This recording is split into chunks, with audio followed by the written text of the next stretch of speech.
Hello friends, my name is Harshit Khandelwal. Welcome to Simply Linux. आज के video में हम थोड़ा जान पहचान बढ़ाएंगे लिनक्स सिस्टम के साथ, क्योंकि हम विंडोज़ सिस्टम बहुत ज़्यादा यूज़ करते हैं तो हम बहुत फेमिलियर हो गए हैं विंडोज़ से। बट लिनक्स से हम बहुत अनफेमिलियर हैं। इसके अंदर सिस्टम्स, इसके अंदर चीज़ें, प्रोसेसेस थोड़े डिफरेंट हैं विंडोज़ से।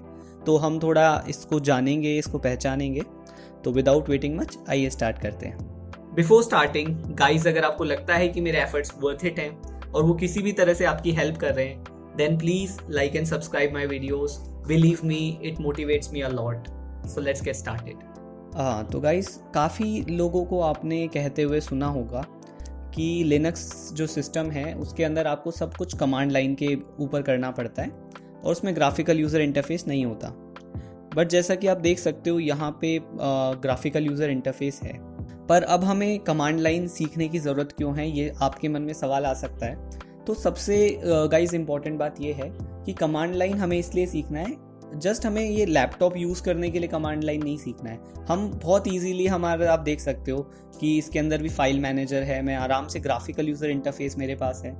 जब ग्राफिकल GUI मेरे पास अवेलेबल है तो मैं क्यों कमांड लाइन सीखने की मेरे पास नीड आई।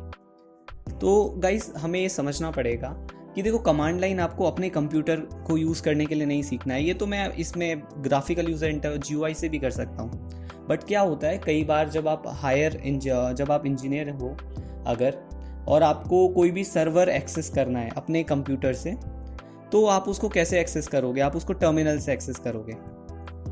ये टर्मिनल है। क्या होता है, कैसे होता है, इसके बारे में हम थोड़ा बाद में डिटेल में डिस्कशन करेंगे। बट अभी आप इतना समझ लो कि जो सबसे मोस्ट इम्पॉर्टेंट और पावरफुल टूल होता है किसी भी लिनक्स कंप्यूटर का, वो टर्मिनल होता है उसका। Terminal is the most powerful thing. अगर आप कोई भी काम जो GUI से कर सकते हो वो आप इजीली टर्मिनल से कर सकते हो, और ऐसा काम जो आप GUI से नहीं कर सकते वो भी आप टर्मिनल से कर सकते हो। So terminal is very powerful. ये यहाँ से हम क्या कर सकते हैं, यहाँ से हम दूसरे कंप्यूटर्स को, दूसरे लैपटॉप्स को all over the world access कर सकते हैं। Terminal is that much powerful. मतलब ये एक ऐसा सॉफ्टवेयर आप मान सकते हो जिसके अंदर बहुत सारे काम हो सकते हैं। तो अब ये सीखने की ज़रूरत आपको फील हो रही होगी कि अगर इस पे हमें नेविगेट करना नहीं आएगा ना, तो हम दूसरे कंप्यूटर को जिनको एक्सेस कर रहे हैं ना, उन पे काम नहीं कर पाएंगे। अगर मैंने कोई सर्वर अपने टर्मिनल से एक्सेस किया, तो अब मेरे पास उसके ऊपर GUI अवेलेबल नहीं होगा। मुझे वो पूरा जो नेविगेशन करना होगा, पूरा जो भी उस पर काम करना होगा, वो कैसे करूँगा? इस टर्मिनल के थ्रू करूँगा। तो मुझे इस कारण से कमांड लाइन आना चाहिए। नेक्स्ट, अब हम डिस्कस करते हैं जो लिनक्स का डायरेक्टरी स्ट्रक्चर होता है, या डायरेक्टरी आर्किटेक्चर भी आप कह सकते हो। ये क्या होता है मैं आपको बताता हूँ। जैसे आप कभी भी विंडोज़ यूज़ करते हो तो आपने देखा होगा कि विंडोज़ के अंदर एक चीज़ होती है, C drive, D drive, E drive, F drive, ऐसा करके हम फर्दर डिवाइड कर देते हैं। तो जो हमारी मेन फाइल्स होती हैं वो C ड्राइव के अंदर होती हैं। लिनक्स का आर्किटेक्चर थोड़ा सा डिफरेंट है। जैसे अब मैं यहाँ पर आ गया हूँ, यहाँ पे मुझे काफ़ी सारी फाइल्स दिखाई दे रही हैं, बिन, बूट, CD-ROM, डेव, होम, ऐसा करके इसमें बहुत सारी फाइल्स हैं। तो लिनक्स का आर्किटेक्चर इसलिए डिफरेंट है। मैं आपको दिखाता हूँ कि ये कैसा होता है। ये इमेज एक मेरे को मिली है यहाँ पे। तो आप इस इमेज के अंदर देख सकते हो कि जैसे रूट है, ऊपर रूट है, ये एक रूट के अंदर सारी फाइल्स हैं, ये सारे फोल्डर्स हैं। सॉरी, फाइल्स नहीं कहेंगे, इनको फोल्डर्स कहेंगे। यहाँ पे भी आपको दिख रहे होंगे, यहाँ आते हैं। तो मैं इस इमेज को थोड़ी सी देर के लिए यहाँ सेटल कर देता हूँ। हाँ, तो आपको यहाँ पे जो रूट है, यहाँ पे ये सारे फोल्डर्स इसमें दिखाई दे रहे हैं। तो हमें ये तो समझ आ रहा है कि ये सारी चीज़ें जो यहाँ पे मेंशन की हुई है, ये फोल्डर्स हैं।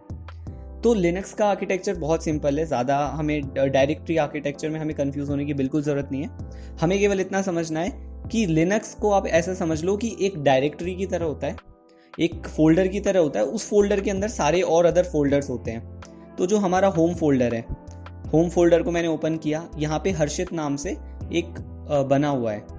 हमने पिछले वीडियो में देखा था कि हमने कैसे इंस्टॉल करते वक्त एक यूज़र नेम क्रिएट किया था। ऐसे आप मल्टीपल यूज़र क्रिएट कर सकते हो। जैसे आप विंडोज़ में करते हो ना, मल्टीपल यूज़र क्रिएट कर देते हो, वैसे आप अपने कंप्यूटर में भी कर सकते हो। फिर मैंने यहाँ पे एक्सेस कर लिया, तो मैं अपना सारा डेटा एक्सेस कर सकता हूँ, पर मैं दूसरे इंसान का नहीं कर सकता हूँ। तो ये जो डिफरेंट फाइल्स हैं, जो भी हमारा डेटा है, वो सब एक ही फोल्डर के अंदर होता है। उसको कहते हैं रूट। और उसके लिए सिंबल जो रिप्रेजेंट किया जाता है वो होता है स्लैश, फॉरवर्ड स्लैश। ओके, बाकी अभी हम ये हमारा फॉरवर्ड स्लैश बहुत काम आने वाला है, हम देखते जाएंगे कैसे काम आता है। बट आप इतना समझ लो थोड़ी देर के लिए बस कि मेन इंपॉर्टेंट जो चीज़ है कि रूट नाम की एक हमारा फोल्डर होता है, उस फोल्डर के अंदर और हमारे सारे फोल्डर्स होते हैं और हमारा सारा सब कुछ डेटा इस रूट नाम के फोल्डर के अंदर होता है। अब रूट के अंदर जो भी डेटा है ना, जो यहाँ आपको दिख रहा है, ये सारी फाइल फोल्डर्स, ये हर कोई इंसान एडिट नहीं कर सकता। ये हम फर्दर देखेंगे कि रूट के पास क्या पावर्स होती हैं। बट अब दो चीज़ें समझ लीजिए, एक होता है रूट यूज़र, एक होता है रूट फोल्डर। तो ये तो रूट आपके पास जो फोल्डर है ना, ये रूट डायरेक्टरी बोलते हैं। लिनक्स के अंदर एक्चुअली फोल्डर नहीं बोला जाता, फोल्डर तो विंडोज़ की लैंग्वेज में होता है, लिनक्स के अंदर होता है डायरेक्टरी। तो ये आपकी रूट डायरेक्टरी है और इस डायरेक्टरी के अंदर ये फर्दर और सब डायरेक्टरीज हैं। तो ये ऐसा इसका सिस्टम है। चलो अभी हमें ये समझ आ गया बिल्कुल कि इसका आर्किटेक्चर कैसा है। अब हम थोड़ा सा टर्मिनल से फैमिलियर हो लेते हैं। ये हमारा टर्मिनल को आपको जस्ट एक सॉफ्टवेयर मानना है और कुछ नहीं, कोई डरने की कोई ज़रूरत नहीं है। अभी आप थोड़ा सा बहुत इजी वे में आप समझ जाओगे। मुझे समझ नहीं आता क्यों टीचर्स काफ़ी इस चीज़ को कॉम्प्लिकेटेड कर देते हैं। बहुत इजी है, बहुत सिंपल है। आप देखो, टर्मिनल से थोड़ा फैमिलियर हो जाते हैं। ये एक सॉफ्टवेयर है जो बहुत सारे काम जो GUI पे हम करते हैं, जैसे बूट पर क्लिक करना, डबल क्लिक करके मैंने बूट फोल्डर ओपन कर लिया, तो इसके अंदर फोल्डर के अंदर बहुत सारी चीज़ें हैं। देन मैं कोई फाइल ओपन करना चाहता हूँ, मैं डबल क्लिक करके फाइल ओपन कर सकता हूँ। तो ये चीज़ें मैं क्या कर सकता हूँ, अपने ये माउस से मैंने किया। पर कमांड लाइन पे ये चीज़ हम टाइप करके कर सकते हैं। मैं आपको दिखाता हूँ। तो सबसे पहले हम अपने रूट फोल्डर में आ जाते हैं एक बार। तो रूट फोल्डर में आने के लिए सबसे पहले मैं जो आपको कमांड इंट्रोड्यूस करने वाला हूँ, that is CD, change drive. तो CD रूट हमने काई से रिप्रेजेंट किया था, स्लैश से, तो हम स्लैश यहाँ टाइप करेंगे। तो अब जैसे चेंज ड्राइव और जो डायरेक्टरी का नाम या जो फोल्डर का नाम हम आगे लिखते हैं ना, यहाँ पे जो फोल्डर का नाम हम आगे लिखेंगे उस फोल्डर के अंदर ही हमें स्विच कर देगा। तो जैसे मैंने एंटर किया, आप यहाँ पे देख सकते हो ब्लू कलर का स्लैश कलर का सिंबल आ गया है। तो अब मैं यहाँ पे चेक करता हूँ कि मैं कहाँ पर हूँ, तो मैं कौन सी डायरेक्टरी के अंदर हूँ। तो मैं यहाँ पे PWD एक कमांड होती है, प्रिंट वर्किंग डायरेक्टरी, कि मैं जिस फोल्डर के अंदर काम कर रहा हूँ ना उसका मुझे नाम बताओ। एंटर करते इसने बोल दिया आप रूट डायरेक्टरी के अंदर काम कर रहे हो। ओके, तो अभी जहाँ पर मैं हूँ ये और ये सिचुएशन बिल्कुल सेम है। तो अब मैं एक और कमांड इंट्रोड्यूस करता हूँ, उसका नाम है LS for list. So LS मैं यहाँ पे टाइप करता हूँ LS। जैसे मैंने टाइप किया, देखो आप यहाँ पे मेरे को बहुत सारे फोल्डर्स और फाइल्स के नाम आ गए हैं, जैसे bin, dv, lib, यहाँ पे भी आपको ये दिखाई दे रहे हैं। तो हम एग्जैक्टली कुछ नहीं कर रहे हैं, हम जो चीज़ हम यहाँ ग्राफिकल यूज़र से हम इंटरफेस से देख पा रहे हैं, वही चीज़ हम यहाँ कमांड लाइन से भी देख सकते हैं। अब मान लो मुझे यहाँ पर etc कोई फोल्डर है, वो फॉर एग्जाम्पल ये यूज़र फोल्डर है, यहाँ पे मैं डबल क्लिक करके आया तो यूज़र फोल्डर के अंदर यहाँ पे बहुत सारे फोल्डर्स मुझे दिखाई दे रहे हैं। तो मैं यहाँ पे क्या करूँगा, CD USR एंटर। तो यहाँ पे आप देखो मैं अभी आ गया हूँ /यूज़र। तो मेरी जो एग्जैक्ट लोकेशन है वो क्या है, /यूज़र। और यहाँ पे ये, अब मैं यहाँ पे अपने कंटेंट देखता हूँ, तो LS में टाइप करूँगा bin include lib32। तो आप देख सकते हो bin include lib32। तो ये वाला हम यहाँ पर ये पहुँच गए हैं। तो बहुत सिंपल था। देखो हमने केवल कुछ कमांड्स टाइप करी और कमांड्स टाइप करने से ही केवल हम उस फोल्डर के अंदर पहुंच गए और उस फोल्डर का कंटेंट तक देख पा रहे हैं। अभी क्या होता है, अगर मान लो मैं यहाँ पे होता फॉर एग्जांपल, तो मैं इसका कंटेंट नहीं देख सकता, मुझे उसके लिए डबल क्लिक करके उस फोल्डर के अंदर जाना पड़ेगा। बट कमांड लाइन में वो सब चीज़ें नहीं है। जैसे अगर मुझे कमांड लाइन के अंदर यूज़र में हम गए थे, तो यूज़र में गए, देन लिब में गए और एपामोर, तो मुझे 3 बार इसके अंदर क्लिक करना पड़ा। कहाँ पहुँचने के लिए, यहाँ तक पहुँचने के लिए मुझे कंटेंट को देखने के लिए 3 बार क्लिक करना पड़ा। पर मैं कमांड लाइन पे कैसे करूँगा, LS /रूट डायरेक्टरी में, सॉरी LS के अंदर जो कहाँ का, यूज़र फर्स्ट, देन लिब, देन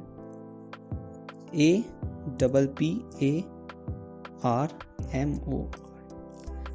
इसका मैं कंटेंट देखना चाहता हूँ, तो मैं एंटर करूँगा। ओके शिट,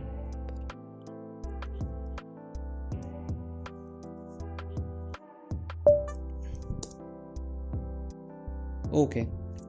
तो यहाँ पे आप देख सकते हो, जैसे ही मैंने ls/user/lib यहाँ पे एग्जैक्ट जो पाथ डिफाइन किया कि पहला रूट डायरेक्टरी से, देन यूज़र से, देन लिब से, देन एपरमोर, यहाँ पे मैंने एग्जैक्ट जैसे ही पाथ इसको बताया कि मैं कहाँ का कंटेंट देखना चाहता हूँ, इसने मुझे ये सारी फाइल्स के नाम बता दिए, जो कि हम यहाँ पे देख सकते हैं। तो गाइस कैन यू सी कि ये ज़्यादा इतना जो हाइप जो बना रखा था कि मुश्किल होता है बहुत ज़्यादा, कुछ नहीं है, बहुत सिंपल। हमने 3 कमांड्स अभी यूज़ करी, cd, ls एंड pwd। अभी यहाँ पे मैं pwd टाइप करता हूँ तो ये मुझे बताएगा /user, मतलब रूट के अंदर जो यूज़र डायरेक्टरी है मैं उसके अंदर हूँ अभी, इसने मुझे ये बताया। हाँ गाइस, तो अब हम थोड़ा बात कर लेते हैं बेसिक सिंबल्स के बारे में जो हम इसके अंदर यूज़ कर सकते हैं। तो एक सिंबल होता है डॉट, एक होता है डॉट, एक होता है ये कैरेट। हाँ, अभी तो एटलीस्ट अभी तो हमारे पास यही कुछ सिंबल्स हैं। तो अभी मैं कहाँ पर हूँ? अभी मैं हूँ /user डायरेक्टरी के अंदर। फॉर एग्जाम्पल मान लो मैं यहाँ यूज़र डायरेक्टरी के अंदर हूँ, तो यूज़र डायरेक्टरी से मुझे बैक अपनी जो रूट डायरेक्टरी है उसमें आना है, तो मैं क्या करूँगा, यहाँ इस बैक एरो को प्रेस करूँगा और मैं यहाँ रूट डायरेक्टरी के अंदर आ जाऊँगा। तो सेम काम अगर मेरे को यहाँ कमांड लाइन से करना है तो मैं क्या करूँगा, cd dot and press enter. और जैसे मैंने क्या किया तो मैं अब देखता हूँ मैं कौन सी डायरेक्टरी के अंदर हूँ, I am in root directory. तो ये कमांड लाइन से हो सकता है। देन जो सिंगल डॉट होता है वो रिप्रेजेंट करता है करंट डायरेक्टरी को, मतलब आप प्रेजेंट किस फोल्डर के अंदर हो। तो फॉर एग्जांपल मैं tmp फोल्डर में हूँ अभी। ओह, ये तो थोड़ा डरावना सा लग रहा है। फॉर एग्जांपल मैं यूज़र फोल्डर के अंदर वापस आ जाता हूँ, तो cd usr and press enter. अभी मैं यूज़र फोल्डर के अंदर हूँ, तो मैं इस फोल्डर से अब कहाँ जाना चाहता हूँ, गेम्स वाले मैं चाहता हूँ कि मैं गेम्स वाले फोल्डर के अंदर जाना चाहता हूँ। तो मैं यहाँ क्या कर सकता हूँ, cd एंड ./games, और जैसे मैं एंटर करूँगा तो मैं जो यहाँ पे जो गेम्स फोल्डर है उसके अंदर एंटर कर जाऊँगा। तो हमारा डॉट हमने यूज़ करके देख लिया है। अब हम देखते हैं कैरेट सिंबल हम कैसे यूज़ कर सकते हैं। कैरेट होता है, कैरेट के ऊपर वाला होता है, तो जो भी ये सिंबल है आप देख लेना अपने अकॉर्डिंग। तो हम ये कैसे यूज़ कर सकते हैं, टाइप cd एंड ये वाला सिंबल। तो अगर मैं ये टाइप करता हूँ और एंटर करता हूँ तो यहाँ पे ये आ गया। ये एक्चुअली एक तरीके से आप कह सकते हो शॉर्ट फॉर्म है काई की, /home/हर्षित, मतलब आप अपनी होम डायरेक्टरी के अंदर आ गए हो। होम डायरेक्टरी क्या होती है, मैं यहाँ पे आपको दिखाता हूँ। होम डायरेक्टरी वो होती है जहाँ पे आपका सारा डेटा स्टोर्ड होता है, जैसे पब्लिक हो गया, डॉक्यूमेंट्स हो गए, डाउनलोड्स, डेस्कटॉप, आपका जितना भी डेटा होगा ना, वो पर्टिकुलर आपसे रिलेटेड डेटा, वो सारा आपका होम और पर्टिकुलर यूज़र के अंदर होगा। तो ये काई से इसका एक शॉर्ट सिंबल कौन सा क्या होता है, ये कैरेट जैसा ये सिंबल है ना, ये होता है। अब गाइस हम बात कर लेते हैं पाथ हम कैसे देते हैं। तो फॉर एग्जांपल पाथ देना बहुत आसान है, सिंपल। जैसे मैं आपको यहाँ दिखाता हूँ, मैं आ गया यहाँ पे रूट डायरेक्टरी के अंदर, यूज़र गेम्स नो माइंस, ठीक है। तो अगर मुझे कमांड लाइन में, मैं अभी कहाँ पर हूँ, मैं अभी होम डायरेक्टरी के अंदर हूँ। होम में जो अपना यूज़र नेम है, मैं पर्टिकुलर इस डायरेक्टरी के अंदर हूँ। अब मैं चाहता हूँ कि मैं डायरेक्ट अपने कमांड लाइन से, ये जैसा आप दिख रहे हो ना मुझे, रूट यूज़र एंड गेम्स, ये वाली जो डायरेक्टरी है, मुझे इसके अंदर आना है। तो मैं क्या करूँगा, cd / मतलब root user / games and I will press enter. तो मैं कहाँ आ गया, मैं यहाँ /user/ गेम्स के अंदर आ गया। तो ये इट्स जस्ट दैट सिंपल। अब मैं यहाँ पे ls टाइप करूँगा, लिस्ट, तो आप देख सकते हो यहाँ पे इसने ये गेम्स के नाम भी यहाँ पे बता दिए हैं। तो आप यहाँ पे देखा आपने कि कैसे है ना आप कमांड्स का यूज़ करके नेविगेशन कर सकते हो लिनक्स के अंदर थ्रू योर टर्मिनल। बहुत ज़्यादा मुश्किल नहीं था, बहुत ज़्यादा इसकी रिक्वायरमेंट होती है। जो ये कमांड्स हैं, ls कमांड हो गया, cd कमांड हो गया, ये बहुत ज़्यादा काम आती है। ओके, अब जैसे यहाँ पे आप देख सकते हो कि बहुत ज़्यादा आपका यहाँ पे ना ये सब हो गया है यहाँ पे। तो अगर आप इसको क्लियर करना है तो आप कैसे करोगे? Just type clear and press enter. जैसे आपने किया तो एक्चुअली हुआ कुछ नहीं है, आप देखोगे ये यहाँ पे क्लियर हो गया और आप यहाँ पे पूरा जो स्क्रीन है आपका ये क्लियर हो गया है यहाँ पे। ओके गाइस, आई होप कि आपने आज के वीडियो में काफ़ी कुछ नया सीखा और आप लिनक्स के सिस्टम के साथ बहुत अच्छे से फैमिलियर हो गए होंगे। आगे आने वाली वीडियोस में हम देखेंगे कि हम और फर्दर जो इम्पोर्टेंट कमांड्स है उसको कैसे यूज़ कर सकते हैं। Till then, thank you very much for watching, see you in the next one.